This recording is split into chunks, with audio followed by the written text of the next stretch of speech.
En el capítulo anterior terminé mencionando cómo la mujer con gracia tendrá honra y la mujer virtuosa es corona para su marido.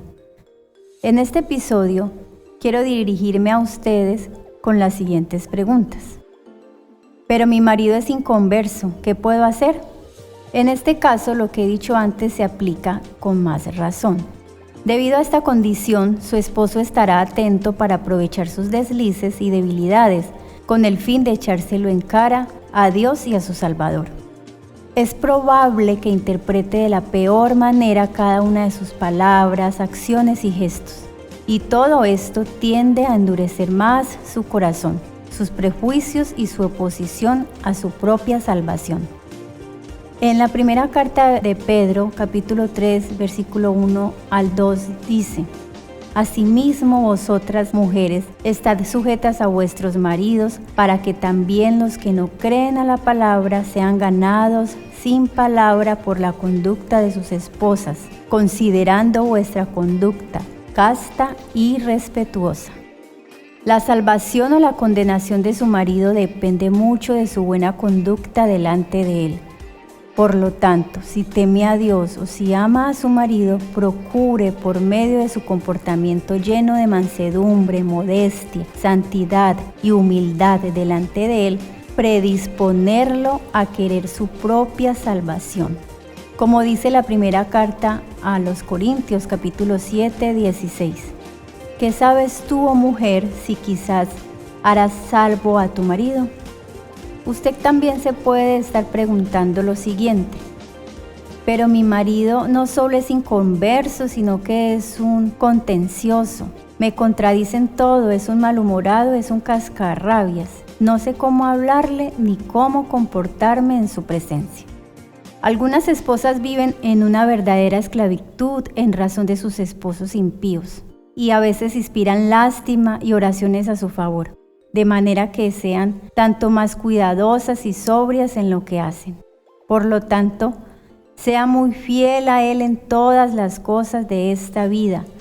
Sea paciente con su conducta desenfrenada e inconversa. Usted está viva, Él está muerto. Usted está bajo la gracia, Él bajo el pecado. Ahora, teniendo en cuenta que la gracia es más fuerte que el pecado y la virtud que lo vil, no se deje vencer por la vileza. En cambio, vénzala con sus virtudes. Esto lo puedes leer en Romanos capítulo 12, versículos 12 al 21. Es una vergüenza que los que viven bajo la gracia sean tan habladores como los que no la tienen. Dice en Proverbios capítulo 14, verso 29, el que tarda en airarse es grande de entendimiento, mas el que es impaciente de espíritu enaltece la necedad. Si en algún momento desea hablar a su esposo para convencerle acerca de algo, sea bueno o malo, sepa discernir el momento propicio. Hay tiempo de callar y tiempo de hablar, dice en Eclesiastés 3:7. Respecto a encontrar el momento adecuado para acercarse a su esposo, considere su estado de ánimo. Tenemos como ejemplo a Abigail en 1 Samuel capítulo 25:36. Ella esperó que a su esposo se le pasara los efectos del vino y estuviera sobrio para acercarse a él. Háblele en momentos cuando el corazón de él se sienta atraído a usted, cuando da muestras de su cariño y de lo complacido que se siente con usted.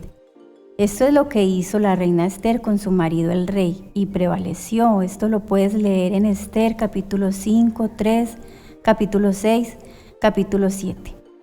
Esté atenta para notar cuando las convicciones despiertan su conciencia y sígalas con dichos profundos y certeros de las Escrituras. En forma parecida trató la esposa de Manoah a su esposo. Esto lo puedes leer en Jueces capítulo 13, versículos 22 y 23. Aún entonces sean pocas sus palabras y ninguna de ellas disfrutando cuando puede echarle en cara algo.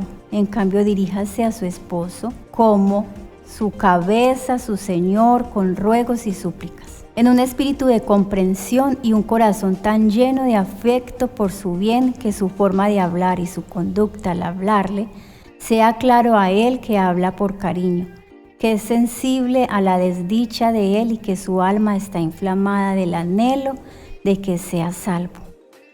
Apoye sus palabras y su conducta con oraciones a Dios a favor de su alma, manteniendo usted una conducta santa, casta y modesta delante de Él. Te puedes preguntar también lo siguiente: pero mi esposo es estúpido, un necio, que no tiene la inteligencia suficiente para desenvolverse en este mundo. Aunque todo esto sea cierto, tiene que saber que Él es su cabeza, su Señor y su esposo. Por lo tanto, no quiera ejercer su autoridad sobre Él.